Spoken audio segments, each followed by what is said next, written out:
So it's my great pleasure to welcome Dr. Natalia Kanem, the Executive Director of the UN Population Fund. I am delighted to be able to speak to her on the cusp of her departure. Dr. Kanem. Natalia, please. Natalia. You are stepping down after 8 years at the helm of UNFPA, as we call it. And looking back, what do you feel are the biggest achievements that you're proud of? Well, thanks so much, Mita. I have to say that 8+ years have gone by very quickly. I was acting before I stepped into the role.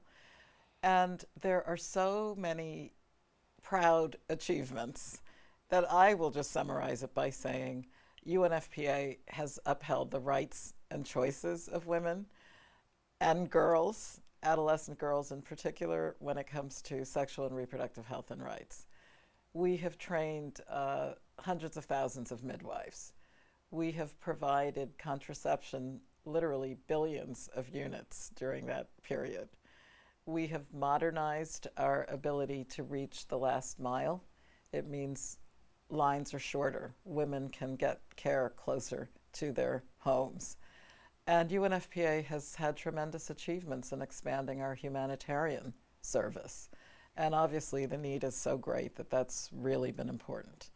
And I think we've also put our stamp on the idea that world population is a worthy subject of discussion. And the lens for that should be through the eyes of a 10-year-old girl. She's entering teenagehood. Will she be able to stay in school, graduate, and make her way through the world? Or is she going to be derailed by things like child marriage or female genital mutilation or utter abject poverty, which is going to limit, again, her rights and choices? So it's been really exciting. There have been some daunting moments, but I'm really always amazed at what my colleagues in UNFPA accomplish, really with a big imagination and a big heart. So you're leaving at a critical and I would say uncertain moment. Major funding cuts from donors, including the United States, staffing cuts as a result of reform initiatives. What is your message to the staff, these wonderful people who work in the field day after day, month after month, year after year, as well as to the outside world? Well, you know, the UNFPA staff are a remarkable cadre. There are 5,000 plus of us in 151 locations around the world. And our staff have weathered many a storm, but I think right now things feel a bit more acute because the multilateral system itself has come under question at a time when it is needed now more than ever. And our Secretary General has been quite excellent on eloquent on that point. To the staff, I remind them that the reason we get up in the morning is to make sure that we can further an agenda that actually advances human achievement, makes the family closer and kinder, and always prioritizes what is this 10-year-old girl going to do? What is she going to be able to accomplish when she grows up? We in UNFPA, of course, have had the unwelcome situation where our funding varies, especially the funding from the US, which has been a founding member of UNFPA. And when they are donating, they're a big donor. And when they step back, we feel it. So I believe that we have been better prepared in the sense that our budgeting and our diversification of funding has been extraordinary in recent years. UNFPA has more money than we've ever had year on year on year during my tenure. Last year, 1.7 billion US dollars. But this is not something that we take for granted. Mm-hmm. So I'm very emphatic in speaking with our team that we do have to prove ourselves each and every day. And when we make mistakes, we've got to get up and rectify them and find partners who are going to be allies. I'm coming now from Sevilla, where there was a huge success for the financing for development proposition, although so much worry about debt and the new economic turbulence in the world. And there, UNFPA worked very well with our banking partners, with our partners who are innovating on a new development impact bond in Kenya to keep adolescent girls in school through providing sexual and reproductive health and rights information that doubled their target in the 2 test years and generated huge interest.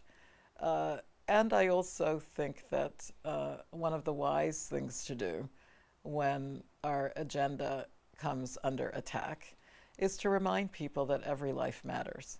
And these funding cuts have devastating impact on women and girls who are always bearing the brunt of whatever it is, climate change, conflict, the migration of people. It's women and girls who are going to be losing their health care, who are going to be unable to safely walk to the school. So I think we have to tell the truth, and we have to tell it in a way that's compelling enough so that we can garner the allies that this movement for sexual and reproductive health and rights really requires.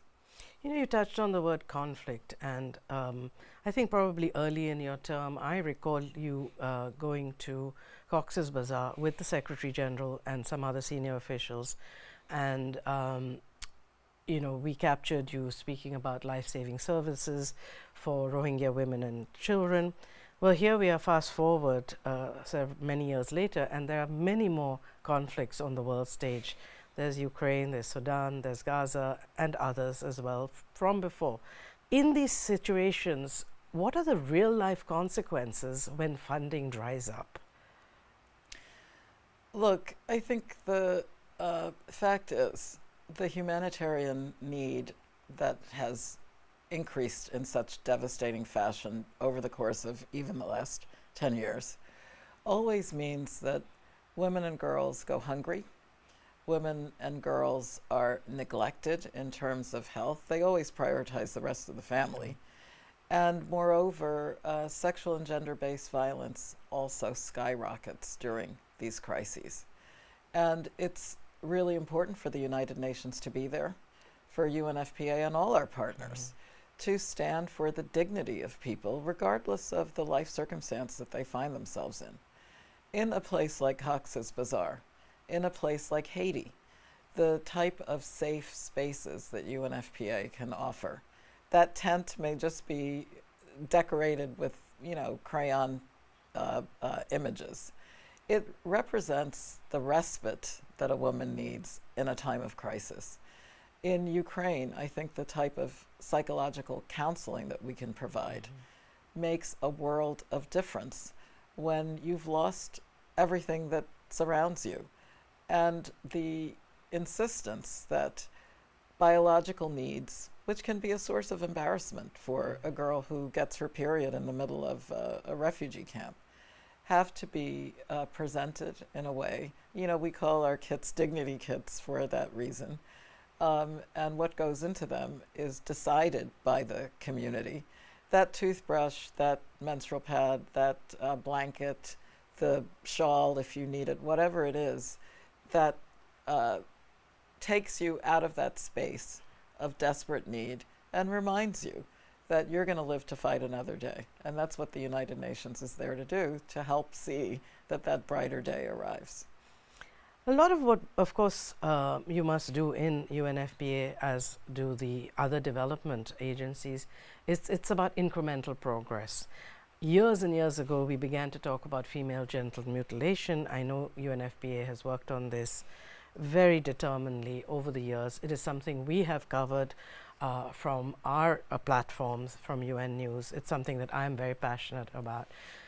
Have you seen any real examples of concrete progress with legislation, working with civil society again, where some of this is being turned back and being made just unacceptable? Well, you know, this is a great question, and this is really the heart of the matter. Changing mindsets that's what's going to make a difference for that girl, even in the intimacy of her family, the understanding, the change of mindset, her community, her religious leaders, her traditional leaders, her school teacher, the whole array of society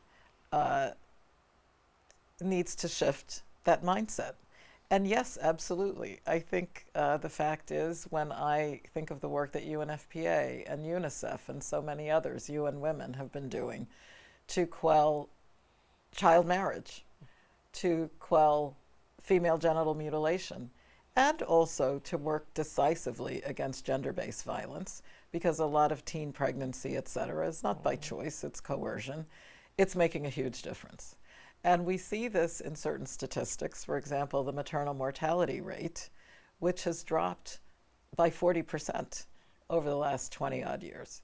This is a huge achievement because it's a health system mindset that's prioritizing women, and also our success at advocating too young, undernourished, a much higher risk of dying in pregnancy. For FGM, we saw big progress, which COVID, I have to say, stopped the clock a bit because girls were not going to school.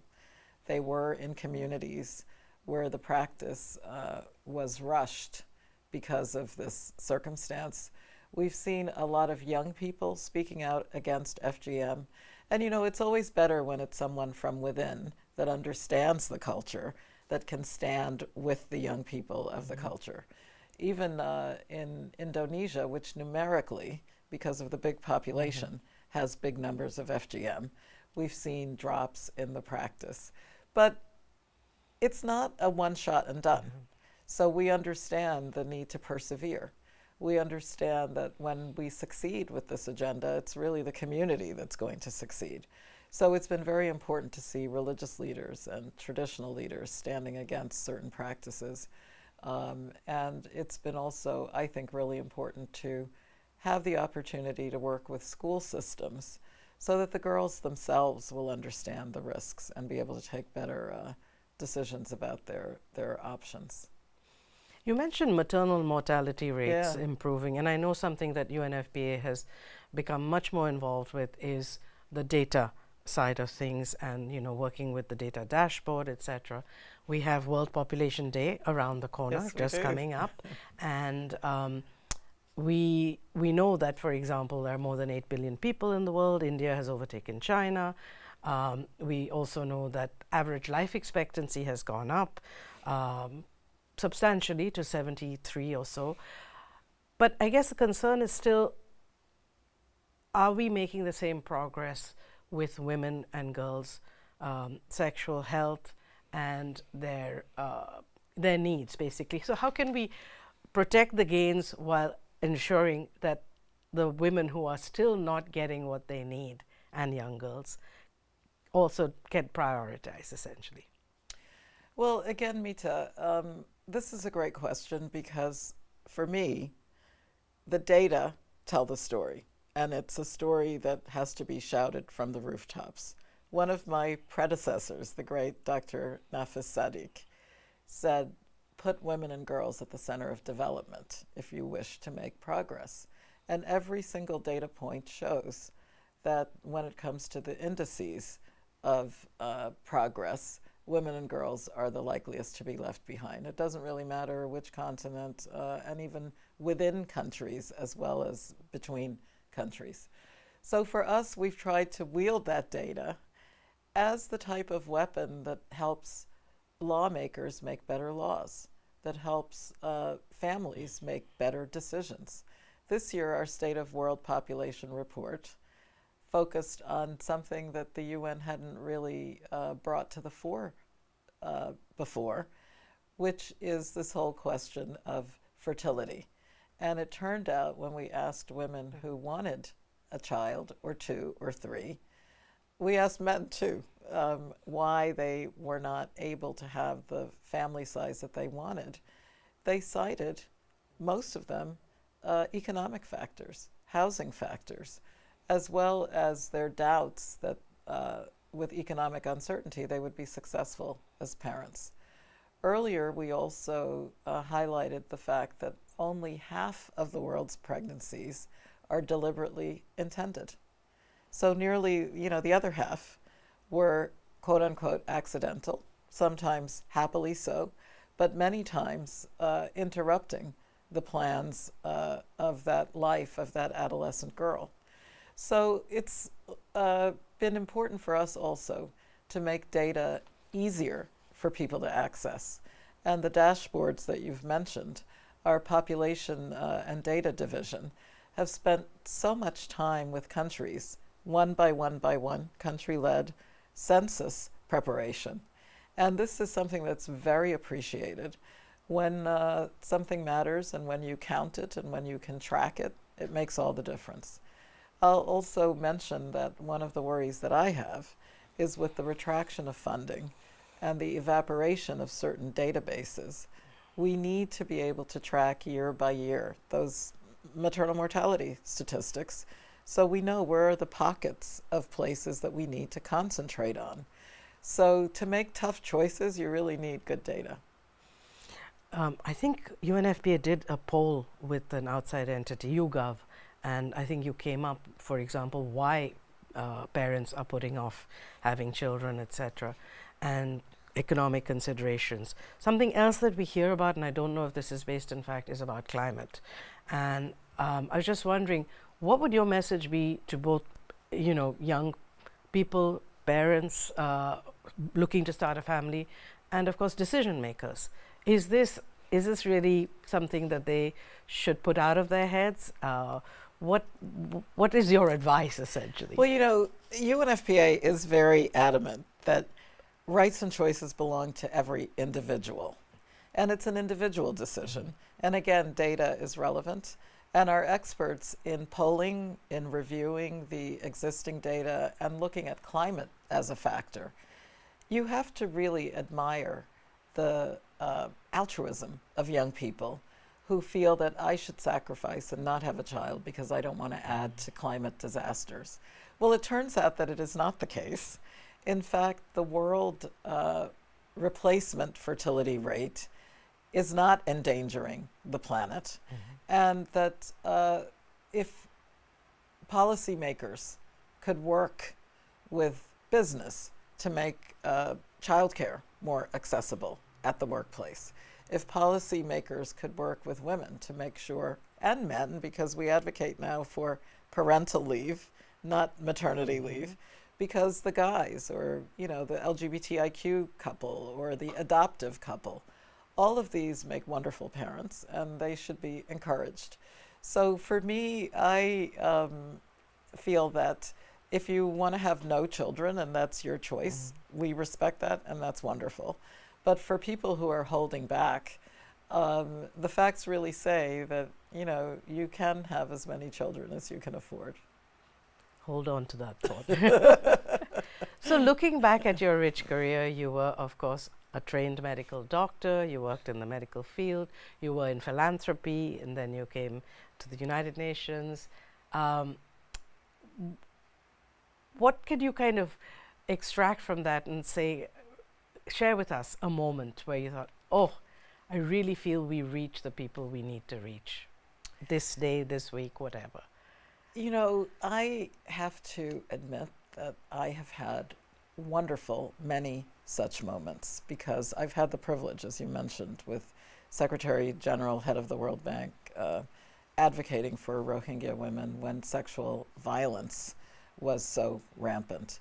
I've also had those quiet moments just, sitting with a girl, seeing her excitement that she's back at school. She was pregnant, but now she's been readmitted. For me, just with my team, we were remarking that, as a young student, I went to Mexico City for the very first ever World Conference on Women 50 years ago. And I also attended the Beijing and the Cairo meeting. These were actually hugely impactful in my life. And I am very pleased to hear young people tell me now the convenings that UNFPA has fielded had a huge impact in terms of opening their horizons of what am I going to do with my life? How can I help to make the world a better place? I think I've had remarkable colleagues, you could not ask for better, who understand that when that 10-year-old girl succeeds, everyone succeeds. It is a better world. So among the so many numerous highlights. I think I really have had the satisfaction of seeing my team grow. Our logistics team is now the leader in terms of donated contraceptions supplies worldwide. We also have had the high privilege of inspiring young people to think about sexual and reproductive health and rights in ways that make girls safer online. And we've been a leader in this idea of ending technology-facilitated gender-based violence, because for goodness sake, all of this technology could really make things easier for women and girls. So that's what we should have, rather than some of the opposite. And I think for the exploits of UNFPA, we have had such huge support, even in times of controversy, from civil society, who understand what we do and why we're doing it, and are very happy to stand up and defend our agency and the multilateral system, more broadly speaking.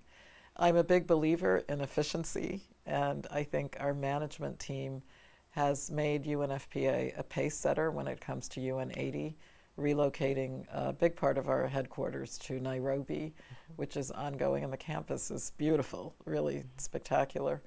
And we will think of ways of innovating, especially with the private sector, because I think we've had so many gains in interesting, whether it's an employer or a bank or an IFI, when the private sector starts putting menstrual supplies in the bathroom, we can have the discussion that that should not be a reason for a girl to miss school. When they are willing, as they have been doing with our new Women X group in in Berlin, to amplify solutions that are there on the shelf but have never been applied to benefit women.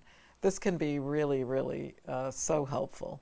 So I think, there's a lot that we've done. I know there's going to be so much more to come, and we have to keep inspired.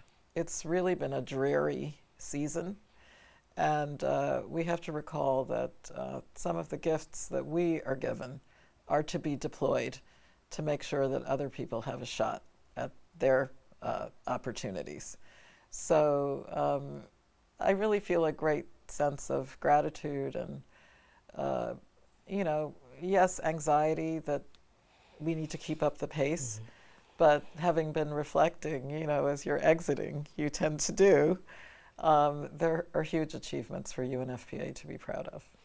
And I think the wonderful thing is, and it's happening increasingly, is to ensure that you have advocates among the younger demographic. Yes. That you have champions of the kinds of issues you've just highlighted among young people. You engage them, and I'm sure that's something that UNFPA is also looking at. Yeah, that's really a very important point. And I think young people all around the world are facing barriers that are new. We never had, so many young people with latent talents that don't get expressed. The unemployment picture is always very much on their mind.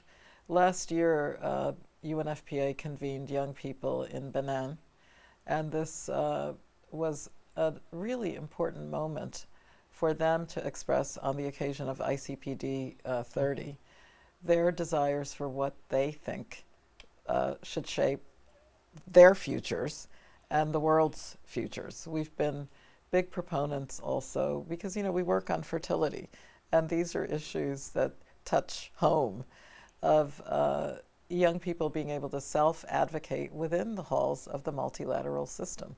So we do a lot of prep together with our youth ASG to make sure that their voices are considered and heard, and that they're prepared. This thing about meaningful engagement of young people is really, really important. And now you have the wonderful opportunity to think about what you're going to do for yourself. I understand that you love music, calypso, you dabble in art. So without giving away too much. You've been very well informed, I see. Well, that's my business, right? So do you have any plans, or are you just going to look forward to reading some wonderful books?